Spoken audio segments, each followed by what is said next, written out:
ರಾಜ್ಯದಲ್ಲಿ ಕಾನೂನು ಸುವ್ಯವಸ್ಥೆ ಸಂಪೂರ್ಣವಾಗಿ ಹದಗೆಟ್ಟಿದೆ. ಸರ್ಕಾರ ಇದನ್ನು ಕಂಟ್ರೋಲ್ ಮಾಡ್ತಾ ಇಲ್ಲ. ಕ್ರೈಮ್ ರೇಟ್ ಹೆಚ್ಚಾಗ್ತಾ ಇದೆ. ರೌಡಿಗಳಿಗೆ, ಕೊಲೆಗಡುಕರಿಗೆ ಕಾಂಗ್ರೆಸ್ ಅಧಿಕಾರಕ್ಕೆ ಬಂದರೆ ಹಬ್ಬ ಆಗುತ್ತೆ. ರಾಜ್ಯದಲ್ಲಿ ಕೊಲೆ, ಸುಲಿಗೆ, ರೇಪ್ ನಿರಂತರವಾಗಿ ನಡೀತಾ ಇದೆ. ಸರ್ಕಾರದ ವಿರುದ್ಧ ವಿಪಕ್ಷ ನಾಯಕ ಆರ್ ಅಶೋಕ್ ಗಂಭೀರ ಆರೋಪವನ್ನು ಮಾಡಿದ್ದಾರೆ. ನೇಹಾ ಹತ್ಯೆ ಬೆನ್ನಲ್ಲಿ ಹುಬ್ಬಳ್ಳಿಯಲ್ಲಿ ಅಂಜಲಿ ಹತ್ಯೆ ಆಗಿದೆ. ಈಗ ರಾಜ್ಯ ಸರ್ಕಾರ ಅಪರಾಧಿ ಸ್ಥಾನದಲ್ಲಿದೆ. ರಾಜ್ಯ ಸರ್ಕಾರವನ್ನೇ ಗಲ್ಲಿಗೇರಿಸಬೇಕು. ಕೊಲೆ, ಸುಲಿಗೆ, ಅತ್ಯಾಚಾರಕ್ಕೆಲ್ಲ ಈ ಸರ್ಕಾರ ಬೆಂಬಲವನ್ನು ಕೊಡ್ತಾ ಇದೆ. ಸಿದ್ದರಾಮಯ್ಯ ಸರ್ಕಾರ ಬಂದರೆ ಮಳೆ ಬರಲ್ಲ, ವರ ಇರುತ್ತೆ. ಆದರೆ ಅವರು CM ಆದರೆ ಕೊಲೆಗಳ ಮೇಲೆ ಮಳೆ ಸುರಿಯುತ್ತೆ. ಸರ್ಕಾರ ಸತ್ತು ಹೋಗಿದೆ, ಸರ್ಕಾರ ಕೋಮಾ ಸ್ಥಿತಿಯಲ್ಲಿದೆ ಎನ್ನುವುದಾಗಿ ಆರೋಪವನ್ನು ಮಾಡಿದ್ದಾರೆ ಆರ್ ಅಶೋಕ್ ಅವರು.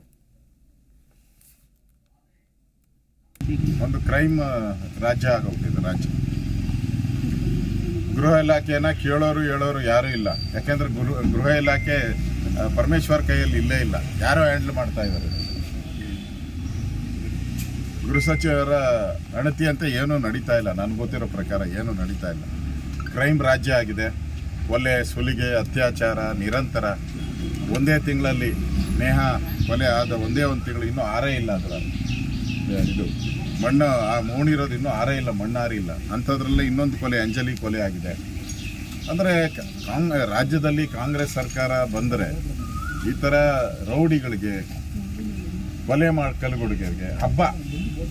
ಕಾಂಗ್ರೆಸ್ ಬಂತು ಅಂದರೆ ಕೊಲೆಗಡುಗರಿಗೆ ಹಬ್ಬ ಮಾಡ್ತಾರೆ ಎಲ್ಲರೂ ಕೂಡ.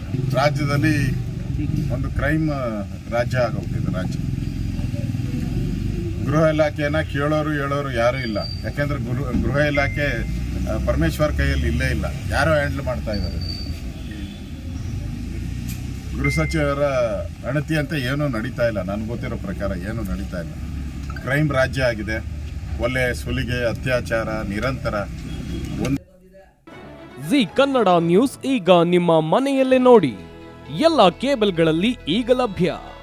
ಸನ್ Direct 292, Jio TV 1334, U digital 162, city cable 51, GTPL 17, Abhishek cables 821, Rockline telecommunication 51, Shri Basaveshwara number 60, Vinayaka digital number 53, in digital number 896ರಲ್ಲಿ.